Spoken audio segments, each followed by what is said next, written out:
অপেক্ষা এখন শুধু একটি নির্দেশের। যুক্তরাষ্ট্রের প্রেসিডেন্ট ডোনাল্ড ট্রাম্প যদি সবুজ সংকেত দেন, তাহলে ইরানের বিরুদ্ধে টানা কয়েক সপ্তাহ ধরে সামরিক অভিযান চালাতে প্রস্তুত মার্কিন সেনারা। এমনই দাবি করেছে যুক্তরাজ্য ভিত্তিক সংবাদ সংস্থা রয়টার্স। এ প্রতিবেদনে বলা হয়েছে, দুই মার্কিন কর্মকর্তার বরাতে জানা গেছে, এবার কোনো সীমিত বা প্রতীকী হামলার পরিকল্পনা নয়, বরং একটি দীর্ঘস্থায়ী এবং বিস্তৃত সামরিক অভিযানের প্রস্তুতি চলছে। তাদের ভাষ্য অনুযায়ী, অতীতের সংঘাতগুলোর তুলনায় নতুন করে যুদ্ধ শুরু হলে তা হবে আরও বেশি বিস্ফোরক ও ভয়াবহ। ওই কর্মকর্তারা নাম প্রকাশে অনিচ্ছুক ছিলেন, কারণ বিষয়টি অত্যন্ত স্পর্শকাতর।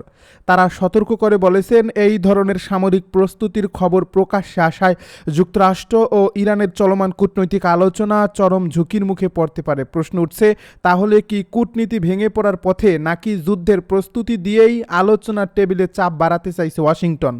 তবে সামরিক প্রস্তুতির পাশাপাশি কূটনৈতিক তৎপরতাও থেমে নেই। আন্তর্জাতিক সূত্র বলছে, খুব শীঘ্রই জেনেভায় ইরানের প্রতিনিধিদের সঙ্গে বৈঠকে বসতে পারেন ট্রাম্পের বিশেষ দূত স্টিভ উইটকফ।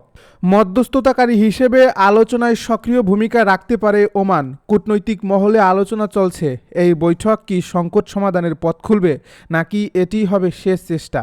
এদিকে মার্কিন পররাষ্ট্রমন্ত্রী মার্কো রুবিও সম্প্রতি সতর্ক করে বলেছেন, প্রেসিডেন্ট ট্রাম্প ইরানের সঙ্গে একটি সমঝোতা বা চুক্তি চান। তবে রুবিও স্পষ্ট করে জানিয়েছেন, এই চুক্তি করা অত্যন্ত কঠিন হবে, কারণ ইরানের পারমাণবিক কর্মসূচি, আঞ্চলিক প্রভাব বিস্তার এবং সামরিক সক্ষমতা নিয়ে যুক্তরাষ্ট্রের উদ্বেগ দীর্ঘদিনের। এর ফলে ওয়াশিংটন যদি আলোচনায় সফল না হয়, তাহলে বিকল্প পথ হিসেবে সামরিক পদক্ষেপের পরিকল্পনা প্রস্তুত রেখেছে বলে মনে করছেন বিশ্লেষকেরা। এর মধ্যেই আরও চাঞ্চল্যকর মন্তব্য করেছেন ডোনাল্ড ট্রাম্প। তিনি ইঙ্গিত দিয়েছেন, ইরানের শাসন পরিবর্তনই হতে পারে সবচেয়ে ভালো সমাধান। সাংবাদিকদের প্রশ্নের জবাবে ট্রাম্প বলেছেন, দেশটিতে শীঘ্রই দেখা যেতে পারে অসাধারণ পরিবর্তন। এই বক্তব্যের পর আন্তর্জাতিক মহলে ব্যাপক আলোড়ন তৈরি হয়েছে, কারণ শাসন পরিবর্তনের ইঙ্গিত সাধারণত শুধু কূটনৈতিক চাপ নয়, বরং দীর্ঘমেয়াদী রাজনৈতিক ও সামরিক কৌশলের অংশ হিসেবেই দেখা যায়। ডোনাল্ড ট্রাম্পের এই মন্তব্যের পর সবচেয়ে বড় প্রশ্ন দাঁড়িয়েছে, যদি সত্যিই ইরানের শাসন পরিবর্তন হয়, তাহলে দেশটির নিয়ন্ত্রণ কার হাতে যাবে? এই প্রশ্নে ডোনাল্ড ট্রাম্প সরাসরি কোনো নাম বলেনি, তবে তিনি শুধু বলেছেন বিকল্প আছে, কিন্তু সেই বিকল্প কারা? ইরানের ভেতরে কি এমন কোনো শক্তি সক্রিয় রয়েছে যারা বর্তমান সরকারকে উৎখাত করতে পারে, নাকি বাইরের সমর্থনেই তৈরি হচ্ছে নতুন রাজনৈতিক সমীকরণ?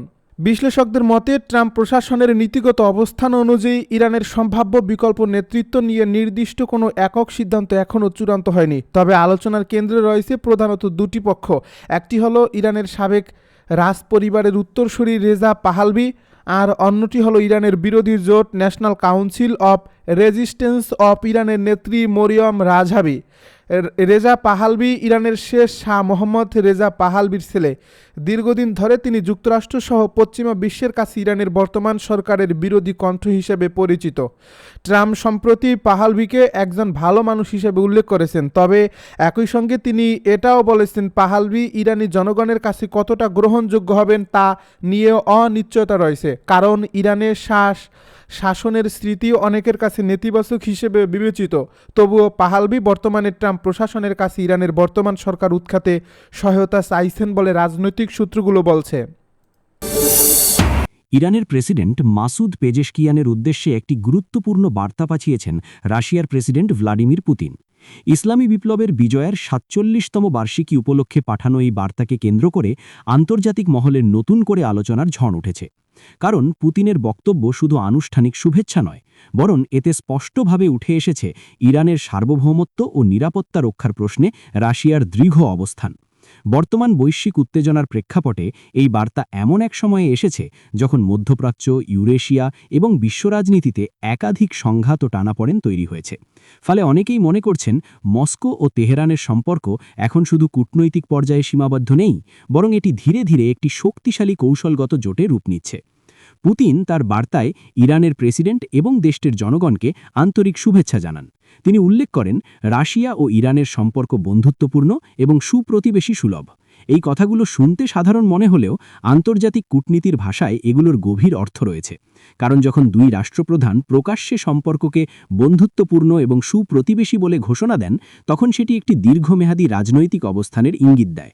বিশেষ করে এমন সময় যখন পশ্চিমা বিশ্ব একদিকে রাশিয়াকে চাপ দিচ্ছে এবং অন্যদিকে ইরানও নানা নিষেধাজ্ঞা ও আন্তর্জাতিক সমালোচনার মুখোমুখি। এই বার্তার সবচেয়ে গুরুত্বপূর্ণ অংশ ছিল পুতিনের সেই বক্তব্য যেখানে তিনি স্পষ্টভাবে বলেন যে বর্তমান জটিল আন্তর্জাতিক পরিস্থিতিতে রাশিয়া ইরানের সার্বভৌমত্ব ও বৈধ স্বার্থ রক্ষার প্রচেষ্টাকে সমর্থন করে। একই সঙ্গে তিনি ইরানের নিরাপত্তা নিশ্চিত করার প্রচেষ্টাকেও সমর্থনের কথা জানান।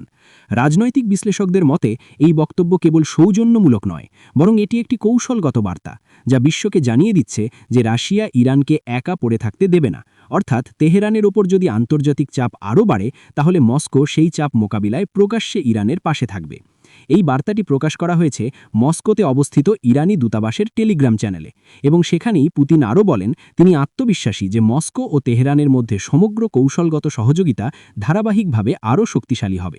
এই বাক্যটি বিশেষভাবে তাৎপর্যপূর্ণ, কারণ সমগ্র কৌশলগত সহযোগিতা বলতে সাধারণত সামরিক, নিরাপত্তা, অর্থনীতি, জ্বালানি এবং আন্তর্জাতিক কূটনৈতিক সমর্থনের মতো বড় ক্ষেত্রগুলোকে বোঝানো হয়। ফলে এই বক্তব্যের মাধ্যমে পুতিন মূলত ঘোষণা করেছেন যে রাশিয়া ও ইরান সম্পর্ককে তারা দীর্ঘমেয়াদে আরও গভীর ও বিস্তৃত করার পথে এগোচ্ছে। বিশ্লেষকদের মতে এই বার্তার মাধ্যমে রাশিয়া বুঝিয়ে দিয়েছে যে তাদের পররাষ্ট্র নীতিতে ইরান এখন একটি গুরুত্বপূর্ণ অংশীদার, কারণ পশ্চিমা নিষেধাজ্ঞা ও কূটনৈতিক চাপের মুখে রাশিয়া নতুন মিত্র খুঁজছে এবং সেই মিত্রদের সঙ্গে সম্পর্ককে শক্তিশালী করার চেষ্টা করছে। অন্যদিকে ইরানও দীর্ঘদিন ধরেই যুক্তরাষ্ট্র এবং ইসরায়েলের কঠোর অবস্থানের কারণে আন্তর্জাতিক রাজনীতিতে এক ধরনের একঘরে অবস্থার মধ্যে ছিল। ফলে রাশিয়ার এই প্রকাশ্য সমর্থন ইরানের জন্য বড় কূটনৈতিক শক্তি হিসাবে কাজ করতে পারে। বিশ্ব রাজনীতিতে বর্তমানে যে উত্তেজনা চলছে, সেখানে রাশিয়া এবং ইরান দুই দেশই পশ্চিমা বিশ্ব, বিশেষ করে যুক্তরাষ্ট্রের নীতির বিরোধিতা করে আসছে। ইউক্রেন যুদ্ধকে কেন্দ্র করে রাশিয়া যেমন যুক্তরাষ্ট্র এবং ইউরোপের সঙ্গে বড় সংঘাতে জড়িয়েছে, তেমনি ইরানও পরমাণু কর্মসূচি, মধ্যপ্রাচ্যের ভূ রাজনীতি এবং বিভিন্ন আঞ্চলিক ইস্যুতে দীর্ঘদিন ধরে পশ্চিমাদের সঙ্গে বিরোধে রয়েছে। ফলে এই দুই দেশের স্বার্থের মিল এক জায়গায় এসে দাঁড়িয়েছে, আর এই মিল থেকেই গড়ে উঠছে নতুন কৌশলগত সম্পর্ক, যা ভবিষ্যতে আরও দৃঢ় হতে পারে বলে মনে করছেন বিশেষজ্ঞরা। এই পরিস্থিতিতে বড় প্রশ্ন হল, মস্কো তেহরান ঘনিষ্ঠতা কি আন্তর্জাতিক শক্তির ভারসাম্যের নতুন সমীকরণ তৈরি করবে? অনেকেই বলছেন এই সম্পর্ক যদি আরও শক্তিশালী হয়, তাহলে তা যুক্তরাষ্ট্র এবং ইসরায়েলের জন্য বড় কৌশলগত চ্যালেঞ্জ হয়ে দাঁড়াতে পারে। কারণ মধ্যপ্রাচ্যে ইরানকে ঘিরে দীর্ঘদিন ধরেই একটি শক্তির ভারসাম্য তৈরি ছিল, কিন্তু রাশিয়ার মতো একটি শক্তিধর রাষ্ট্র যদি প্রকাশ্যে ইরানের পাশে দাঁড়ায়, তাহলে সেই ভারসাম্য বদলে যাওয়ার সম্ভাবনা অনেক বেড়ে যায়। বিশেষজ্ঞরা আরও বলছেন, রাশিয়া ও ইরানের মধ্যে কৌশলগত সহযোগিতা বাড়লে তার প্রভাব শুধু মধ্যপ্রাচ্যে সীমাবদ্ধ থাকবে না, এটি ইউরেশিয়া, ককেশাস অঞ্চল এবং এমনকি আন্তর্জাতিক জ্বালানি বাজারেও বড় পরিবর্তন আনতে পারে। কারণ ইরান বিশ্বের অন্যতম বড় তেল ও গ্যাস মজুদ সম্পন্ন দেশ। অন্যদিকে রাশিয়াও জ্বালানি রপ্তানিতে বিশ্বের অন্যতম প্রভাবশালী শক্তি। যদি এই দুই দেশ একসঙ্গে কাজ করে, তাহলে বৈশ্বিক জ্বালানি বাজারে নতুন প্রভাব তৈরি হতে পারে। ফলে পশ্চিমা বিশ্বের জন্য এটি একটি নতুন চাপ তৈরি করবে। এদিকে ইসরায়েল এবং যুক্তরাষ্ট্র দীর্ঘদিন ধরেই ইরানের সামরিক ও পারমাণবিক সক্ষমতা নিয়ে উদ্বিগ্ন। ইরানকে তারা একটি বড় হুমকি হিসাবে বিবেচনা করে।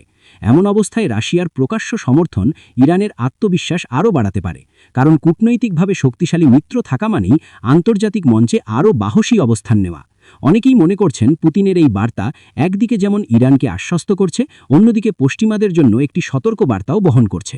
এই বার্তার মাধ্যমে রাশিয়া কার্যত বুঝিয়ে দিয়েছে যে তারা ইরানের বিরুদ্ধে কোনো বড় পদক্ষেপকে সহজভাবে মেনে নেবে না। বিশেষ করে যখন পশ্চিমা বিশ্ব রাশিয়াকে বিভিন্নভাবে কোণঠাসা করার চেষ্টা করছে, তখন রাশিয়া পাল্টা কৌশলে নতুন মিত্রদের সঙ্গে সম্পর্ক জোরদার করছে, এবং ইরান সেই তালিকায় অন্যতম গুরুত্বপূর্ণ দেশ। এমনকি সাম্প্রতিক বছরগুলোতে সামরিক সহযোগিতা, অস্ত্র ও প্রযুক্তি বিনিময় এবং নিরাপত্তা সমন্বয়ের বিষয়ে মস্কো ও তেহরানের মধ্যে আলোচনা আরও বেড়েছে। ফলে এই সম্পর্ক যে কেবল আনুষ্ঠানিক পর্যায়ে নেই, তা এখন অনেকটাই স্পষ্ট। অনেক আন্তর্জাতিক পর্যবেক্ষক মনে করছেন বিশ্ব এখন ধীরে ধীরে এক নতুন শক্তির মেরুকরণের দিকে যাচ্ছে, যেখানে একদিকে যুক্তরাষ্ট্র, ইউরোপ এবং তাদের মিত্ররা অবস্থান করছে, অন্যদিকে রাশিয়া, চীন এবং ইরানের মতো দেশগুলো ধীরে ধীরে নিজেদের মধ্যে সম্পর্ক জোরদার করছে। এই নতুন মেরুকরণ যদি আরও শক্তিশালী হয়, তাহলে ভবিষ্যতে বৈশ্বিক রাজনীতিতে বড় সংঘাত বা প্রতিযোগিতা তৈরি হতে পারে। পুতিনের এই বার্তাকে সেই পরিবর্তনেরই একটি ইঙ্গিত হিসাবে দেখছেন অনেক বিশ্লেষক। রাশিয়া ইরান সম্পর্কের এই গভীরতা যুক্তরাষ্ট্রের জন্য কেন উদ্বেগের তা বোঝা যায় বর্তমান পরিস্থিতি দেখলেই। ইউক্রেন যুদ্ধের কারণে যুক্তরাষ্ট্র ইতিমধ্যেই রাশিয়ার বিরুদ্ধে অবস্থান নিয়েছে। আবার মধ্যপ্রাচ্যে ইরানকে নিয়ন্ত্রণে রাখতে যুক্তরাষ্ট্র বহু বছর ধরে বিভিন্ন নীতি গ্রহণ করেছে। কিন্তু যদি রাশিয়া এবং ইরান একসঙ্গে সমন্বিতভাবে কাজ করে, তাহলে যুক্তরাষ্ট্রের জন্য একাধিক ফ্রন্টে চাপ সামলানো কঠিন হয়ে পড়তে পারে। একই সঙ্গে ইসরায়েলও এই সমীকরণকে হুমকি হিসাবে দেখছে, কারণ ইরানকে ঘিরে ইসরায়েলের নিরাপত্তা উদ্বেগ এখন আরও জটিল রূপ নিতে পারে। সব মিলিয়ে পুতিনের এই বার্তা শুধু একটি শুভেচ্ছা বার্তা নয়, বরং এটি আন্তর্জাতিক রাজনীতির একটি বড় সংকেত। এতে স্পষ্ট হয়ে উঠছে যে মস্কো তেহরান সম্পর্ক এখন আরও গভীর হচ্ছে। কূটনৈতিক সৌজন্য ছাড়িয়ে এই সম্পর্ক কৌশলগত পর্যায়ে পৌঁছাতে শুরু করেছে, এবং এর প্রভাব পড়তে পারে মধ্যপ্রাচ্য সহ বৈশ্বিক শক্তির ভারসাম্যে। বিশ্লেষকরা মনে করছেন, এই নতুন ঘনিষ্ঠতা আন্তর্জাতিক রাজনীতিতে এমন একটি সমীকরণ তৈরি করতে পারে যা আগামী দিনে বিশ্ব পরিস্থিতিকে আরও জটিল করে তুলবে। আর এই সমীকরণ বদলানোর সম্ভাবনাই যুক্তরাষ্ট্র এবং ইসরায়েলের মতো দেশের উদ্বেগ বাড়িয়ে তুলছে। বর্তমান বাস্তবতায় একটাই বিষয় স্পষ্ট: রাশিয়া ও ইরান সম্পর্ক এখন আর সাধারণ বন্ধুত্বের মধ্যে সীমাবদ্ধ নেই, বরং এটি ধীরে ধীরে একটি শক্তিশালী জোটের দিকে এগোচ্ছে। আর এই জোটের শক্তি যত বাড়বে, ততই আন্তর্জাতিক রাজনীতিতে নতুন চাপ, নতুন হিসাব এবং নতুন সংঘাতের আশঙ্কা তৈরি হবে। বিশ্ব এখন দেখছে মস্কো তেহরান সম্পর্ক কোন পথে এগোয়, এবং এই সম্পর্ক ভবিষ্যতে বৈশ্বিক রাজনীতিকে কতটা প্রভাবিত করতে পারে।